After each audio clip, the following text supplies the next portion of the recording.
Hey, hey, chat. How is everybody doing today? It's March 26th, 6:44 p.m. I must come to terms with something that not all men are bad. Not all men are bad. And I'm not in love. I didn't fall in love, and I'm changing my mind. I stand by everything I've said up until this point. But I don't know, reconnecting with old friends and hanging out with guys. Because I low-key, this past day, I've hung out with, like, only guys. Actually, now that I think about it. And my guy friends are beautiful and amazing, and, like, y'all know who you are. I love y'all. So, now that that's out of the way, Glee. I've been thinking a lot about Glee and how it truly raised me in a way. And I know everybody's like, this raised me, Lana Del Rey, my mother raised me, type of stuff like that, which is, like, true. Like, it's all true. I think Lana Del Rey, as a teenage girl, she shaped me. She shaped me in an irrevocable way. That was my foundation. And I'm really freaking thankful for Glee for whatever, however problematic, what this and that, and like whatever problematic. I don't care. I'm getting tired of that word. Truly, whatever. That show raised me, and it made me who I am today for better.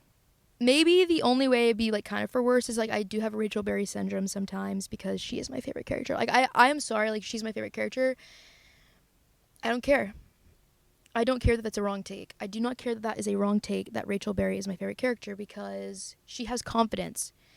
Does she throw people under the bus sometimes for her own gain? Yes, and that is where I don't hate her for it. I kind of understand her character, but I would not do that. Not a good role model in that way. I do feel spiritually connected to her.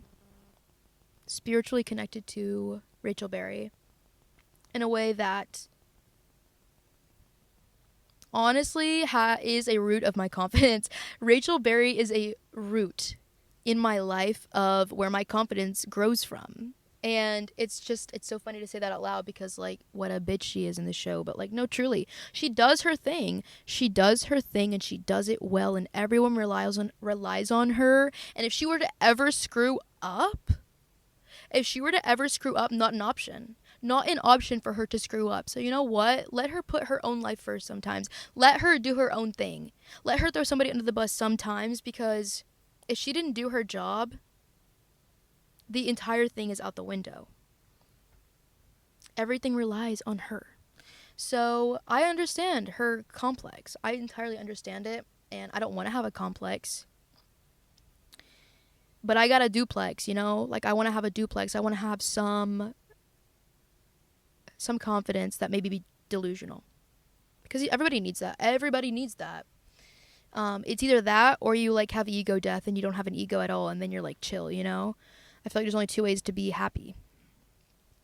Like, convince yourself and be delusional, or, you know, lose ego. Kill your ego, and then you're, like, nothing. And I don't really want to be that. Maybe, like, when I'm old, but not right now. Also, I've been telling my friends this idea I have in my brain of, like, modern day gospel and who are artists who are, like, modern day gospel music. And when I say modern day, I don't mean like they have to be super relevant to right now, but just past ancient times. Past times where gospel music was the popular music. I think a great example right now is Cameron Winter. It's so obvious that he is, you know, he ties everything he does into religion and God, and God is real. If you know, you know. And I think it's a beautiful exploration of religion that he does in his music in a very, like, satirical, but there's something so real about it. I don't even know. I don't need to be going on and on about him because everybody who knows him, they get it and hear literally endless things about how amazing he is. Which I agree, like, I really do love him, and I hate that, like, I'm in a group of people right now where it's, like, I guess kind of annoying to be a fan of him, like, he's, like, becoming a little bit too popular, and, like, yada, yada, yada, yada. I don't care. I love him. His music touches me in a way, and I was telling my friends, too, like, the modern-day gospel singers, music artists, writers that I feel fit into my list body slam me with memories. Like, their music, I hear their music and every word, every chord, just bah, bah, bah. My brain, memory, bah, on my brain. Another artist I think is modern day gospel for the girlies is Lana Del Rey. I do think that, especially her later, or her Ocean Boulevard album, because it is more folky, is so modern day gospel. Like, I'm gonna take. And these artists definitely pull from religious music. And so that's like definitely not like some subconscious thing in my brain that like I'm connecting the dots of or like get a vibe from. Like they actually give that vibe to the audience that they're trying to be gospel. Frank Ocean. Frank Ocean is a very good modern day gospel singer in my opinion, who like has pop R&B blends, some rap in there. He does it so well. He does it so well. So well. He blends the modern with the gospel. And it's beautiful. And I think the modern day gospel singers are the most ahead of their time, which is so funny. It feels like they're always so ahead of their time when they're reinventing the classic, like I talked about in my other video. And I have other people I can't recall right now. Or Jeff Buckley was another one. Jeff Buckley's another one that I think of. And him too, just his voice. Just his voice is spiritual. There's just like something undeniably nostalgic about religion. And especially like Catholicism. I feel like at least in America, in music, that it's just so funny because like I did not go to church. Like I do not feel true nostalgia for religion because I don't have memories to look back on. But I think religion is this, it's up here. My uncle helps me pay for school, and in return I have to like read the Bible, which I haven't been, and I feel really bad about because he's helping me go to school. And all I have to do is read the Bible and like obviously do well in school. But I've gotten like 10 pages in. And if I were to replace God with myself, it makes so much sense. The Bible makes so much sense. And I have loved the first 10 pages. I replace God with my own psyche and brain and spirit. And it makes entire sense all of a sudden. And so I think religion is I think it's just yourself. I think it is just the cloud that you exist in to only yourself. Only you see yourself this way. Only you know yourself this well. And I think that's what religion is attaching what you view yourself as to another thing so you can love it. Because it is so difficult to love yourself. It is so difficult to be content with yourself. So you learn about Jesus and Mary and all these things and these stories. And then you learn about God and how forgiving he is. Just how forgiving he is and how he loves you. And everything is meant to happen. And, you know, love your neighbor, forgive your neighbor, whatever. And that's all here. He's so forgiving. So forgive yourself. What would he do? What would he say? You do it too. And it's like a little game, I think. A little game to trick you into inner peace and confidence and loving yourself and showing yourself forgiveness and loving yourself. And that's, I think, the positive of religion. I mean, there's so many negatives, and there's a system that is not, we don't have to get into all of that. But I think the practice in solitude and isolation from the world, doing it for yourself, having a religious practice for yourself is all about externalizing how you really want to feel about yourself. And so then it can come full circle and come back in. And so that's why I think this modern day gospel kind of thing and artists, all these artists who I consider modern day gospel are like so special to me. Because like it connects me to a practice, a religion that I can get behind. I can get behind this music. This music sounds great. So maybe I can believe a little bit. Maybe I can believe in an all-powerful God who loves me and is so forgiving that I can forgive myself. Like it's nothing. If he can do that, like, yeah, sure, I'll do it too, you know? But I do think there's like some other thing about like needing to impress something else outside yourself, or having to level up, or feeling, judged at all times or watched at all times. That's a whole other thing. But I think, for the most part, religion as a like practice in solitude is truly a beautiful thing. Another thing that gives me indescribable nostalgia is baseball. And I don't watch baseball. If it's on, I'm not really feeling like it's nostalgic. Like if it's on the TV and it's like a game playing today, I'm not like, oh, the good old days, you know? But it's like if I see an 8mm video of people playing baseball in like the 70s, I love America. America is home to me. It is America's pastime. It really is. There's something about baseball. And maybe now that I'm thinking about it, like my parents would watch The Sandlot a lot when I was little, so maybe like that's what it is. And all those like old movies, I feel like all the kids are playing baseball.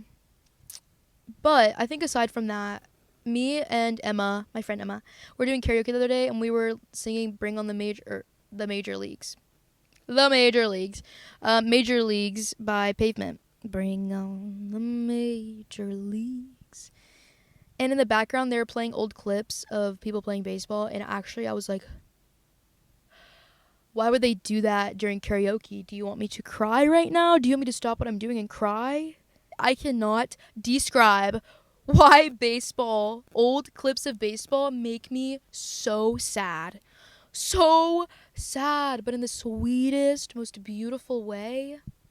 Old baseball fields, feel like home. It feels like another home for me. So maybe I should play baseball. I don't know, guys. Like and comment and let me know down below if I should play baseball. Next video, a day in my life, I play baseball. Speaking of baseball, there's this baseball field I go and park at and eat sometimes too.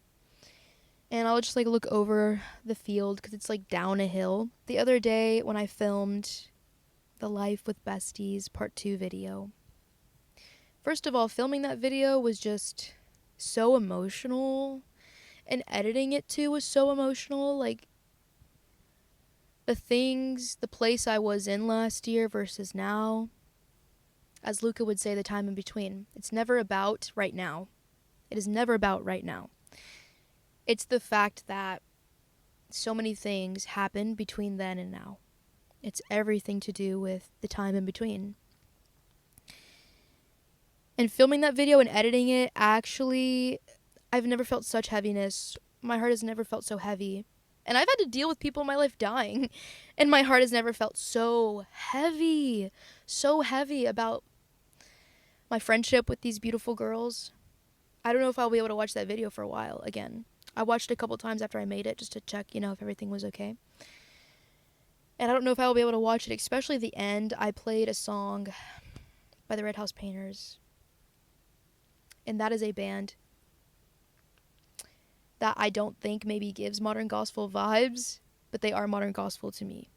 When I think of them, I tried making a playlist for this vibe too. It's a lot of the music I got into about a year ago from now, but it can be new music too. Like, it doesn't have to coincide with that time of my life. It just gives me this feeling of being in a dimly lit church that's hella old, like thousands of years old, dimly lit, and I'm like on my knees. I'm on my knees. I am out of hope. And I'm on my knees and the music plays and I'm okay. The music plays and life is like a box of chocolates. You never know what you're gonna get. No, and life is like all of a sudden I see every color of the rainbow, and all of a sudden every person I've ever even spoken to is shaking my hand. I cannot express the depth at which I feel certain music. And the modern day gospel fits into that vibe. But this feeling is something else also. Cameron Winter does fit into both categories in my opinion. The body slamming of memories. The absolute body slamming in my brain of nostalgia, of memories, of regret, of accomplishment, of success, of sadness, of life, of everything, all of it, the whole circle of it, all at once in my brain. It's like right before you die, like in a movie, and everything that you've ever lived through, And it's not a sad feeling, it's just a surreal deepness. And so when I listen to Cameron Winter, when I listen to Heavy Metal, his album, I feel that. When I listen to Red House Painters, when I listen to Grace Cathedral, of course, but Katie's song by Red House Painters. Thank you, Gretchen, for putting me on. I'll give you your credit where credit is due. But that song has transformed in my life to something so special, and the way I know she feels it too. But I put it at the end of the Life with Besties Part 2 video over me driving, like a clip of me driving at night on the highway. And then overlaid over it is a video that my friend Jay's, shout out, thank you, took of me digging a hole in front of the baseball field and folding up a card and putting it in the ground. So in a year's time, we can go back and see if it's still there and dig it up and like memories and everything. And I don't know why. Maybe I'll insert a clip. That clip of me makes me it makes me feel like I'm at the church on my knees. I feel hopeless. And then I finally let go. And then the circle of freaking life hits my brain. I could not imagine how unhappy I would be with my life without these two people.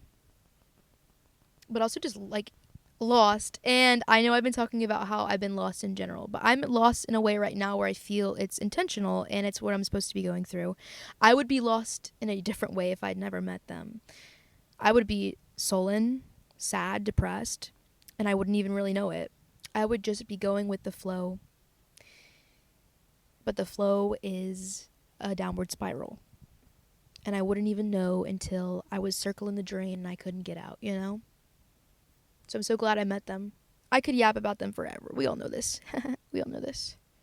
But I don't know. This feeling, going back to the being on my knees in a really old, dimly lit church and life hitting me all at once.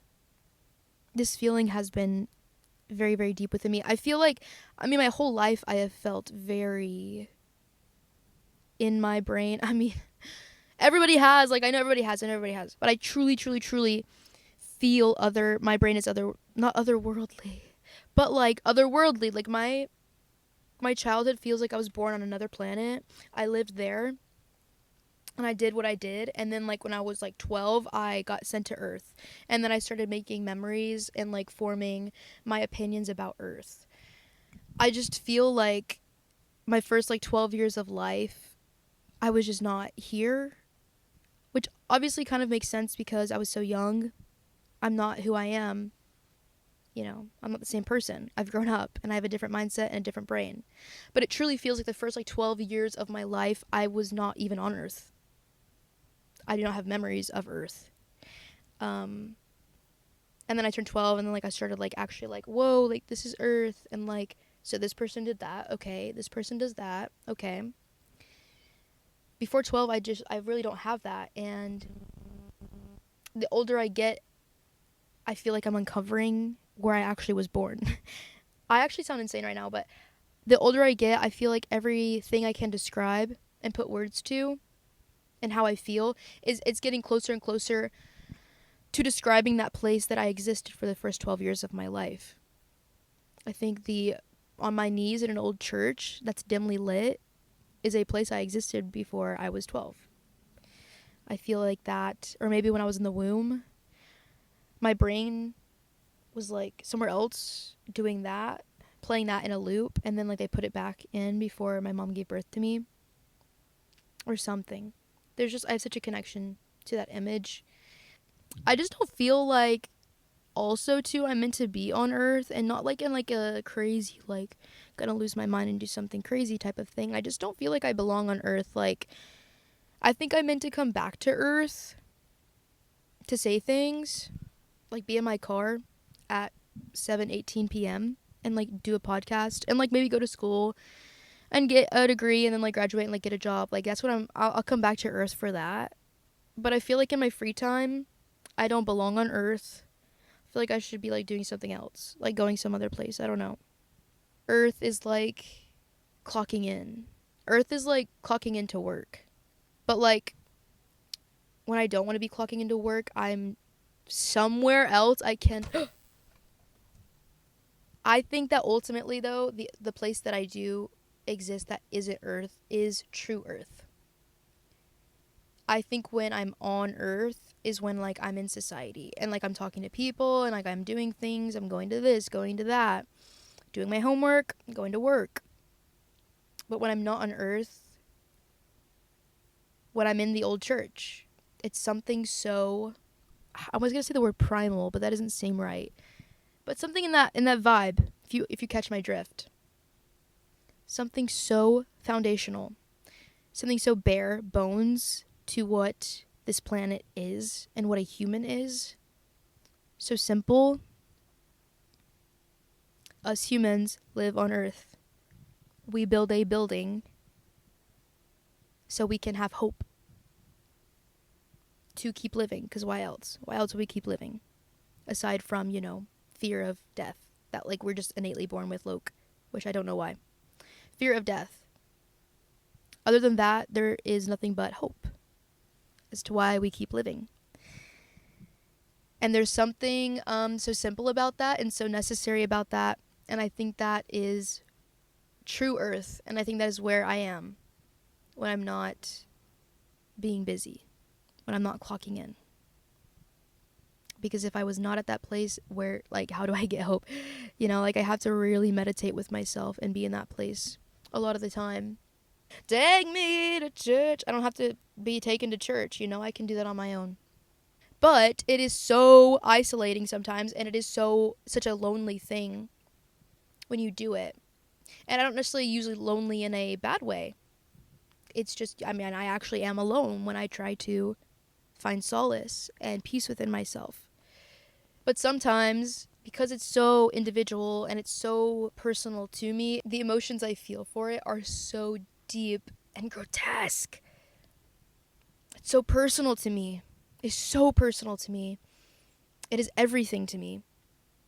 My world, my brain is everything to me. And you're a God and I'm not. It was a really good song my dad put me on too. You're a God. You are a God. We are all God. Everything is God. In that way that God doesn't exist, everything just exists as it is. And it's amazing. And everything is true and everything is false. And everything is real and everything is a lie. And heaven is for real. Ha ha ha. No. Maybe. Who knows? Actually, who knows? I'm not even going to be cynical. I'm not going to rule anything out. Heaven could be real. But I don't really want to believe that there's a good and bad place, I kind of just want to believe that we all would get a second chance or something. Or doesn't matter what you did in this life. It's just something new. Because a lot of the people who do bad things in this life, were victims of some sort. So I think that reverting back to a childlike state for everyone and then moving forward, getting a second chance in that way, would be a beautiful thing. So we all go to heaven. Also, I was thinking back to, I went to a bar one night in old Denton, Texas. I went to a bar one night, and when I came back out in the garage, somebody left the world card on my car. And I checked the cars next to me who were there, got there like roughly the same time I did, and were there for the same amount of time, and they didn't have cards. So I was like, whoa, this is personalized. This is a good omen. The world card is about cycles. A lot of the time when it appears, it is about the end of a cycle, but the beginning of a new one. And when I found it on my car, I do not think I was in a place to take that in. I've kept it with me this entire time. And that was like maybe November, December of last year. I was not in the place to take it in. And right now, as I'm sitting here actually looking at it, because it's always just been in the front of my car, I never really pick it up. I tell people about it and how the story about how I found it, but I'm sitting here staring at it, talking to you guys about it, and I'm like, whoa. It's now. The cycle is now. I feel it. It makes sense now. The world. As far as this point in my life, I've never felt more about this past year than anything else in my life, and the people in my life right now mean the world to me. people in my life mean the world to me. They are my world. They're my earth. That's why I come back. They keep me visiting. And they're just so beautiful. But they're not all meant to stay. They are not all meant to stay. I feel like every video is going to end up just being me being like, I gotta let things go, right? I gotta let things go and just move on. But I feel it. I truly feel it. I feel like I've been healing recently, more so than the past, because I would either be like in a manic kind of state about it and like so sad, or I'd just be like, you know what, I'm actually kind of fine today. It's a good day. It's a good day. Like, it actually doesn't bother me at all. But that's not true. Everything bothers me. Everything gets to me. Like every other freaking person. And I've just let it flow this past couple weeks, especially starting these. I've just really let it flow. Geico, no. Flow. I let it flow. I let it flow out if it wants to. I cry if I want to. And that is the beginning. That's the new beginning. Letting it flow. Letting it flow is my new beginning. And my end, I'm never going to let go. But I'm trying to do that. I am really trying to do that. In my other world, in my other earth, I'm trying to do that. I'm trying to let go for the sake of letting go. And the religious experience that is. In my letting go, I am on my knees at the old church. And Cameron Winter's singing to me. But I'm taking Earth with me. Hey, I'm taking all y'all with me. I'm taking all y'all with me. And I will let go. I will learn to let go of certain things, but I'm taking y'all with me. Whenever I was in elementary school and kindergarten, they make you make a time capsule, and your close family can put letters in it for you to open when you graduate high school. And so my mom kept on to mine, thank God. And she wrote a letter, my dad wrote a letter, and then my grandma Judy, and then my Grammy. I've been really feeling really connected to my dad's letter he wrote me. It's short and it's sweet. May 12th, 2011. Maddie.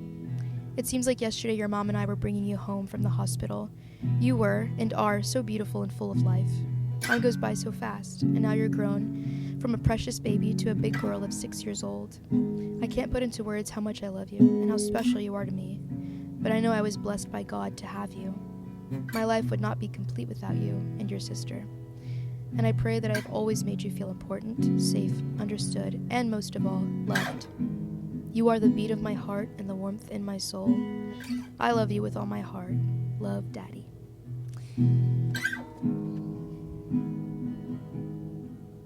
Not all men are bad.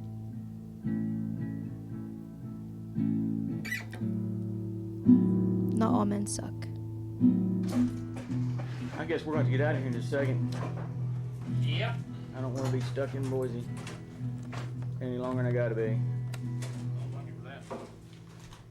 It's just now 11 o'clock. I'm on 3.